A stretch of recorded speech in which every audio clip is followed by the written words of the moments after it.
En décor chaotique, pas loin de ceux qui ont envahi les médias du monde lors des bombardements au Proche-Orient, mais ici c'est Lubumbashi il y a quelques mois en arrière, précisément dans l'enceinte du bâtiment Grana en plein centre-ville. Une arrière-cour envahie par un matelas d'immondices et d'eau usée, rendant l'atmosphère quasiment irrespirable. Des couloirs sinistrés, obscurs, aussi effrayants qu'un dangereux repère. Le pavement d'habitation écorché par de coups de pilon et des mortiers sans fin. La façade sale, les murs recouverts de mousse et des champignons.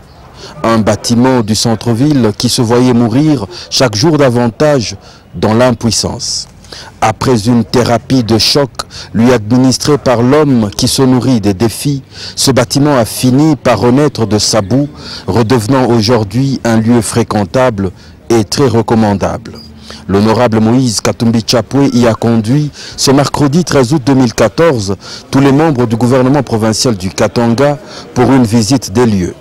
Car désormais cet immeuble, autrefois d'habitation, logera des bureaux de l'État, les ministères provinciaux y compris. Un total de plus de 160 bureaux repartis sur 3 étages complètement retapés. Le bâtiment est désormais clôturé, régulièrement pourvu en eau et en électricité. Les couloirs sont redevenus respirables, des extincteurs prêts à parer à tout incendie. Le pavement impeccablement carrelé. Des toilettes modernes dûment équipées meublent les lieux d'aisance. Tous les locaux sont climatisés. Le parking est prêt, dégagé et embelli de fleurs. Une espèce longtemps disparue en ce lieu. Tout le réseau de câbles est replacé, la tuyauterie y compris. C'est avec sérénité, satisfaction et légitime fierté que les ministres de Katumbi ont découvert cette œuvre exceptionnelle. Une autre trace, visible et palpable, largement bénéfique, qui légueront à la postérité.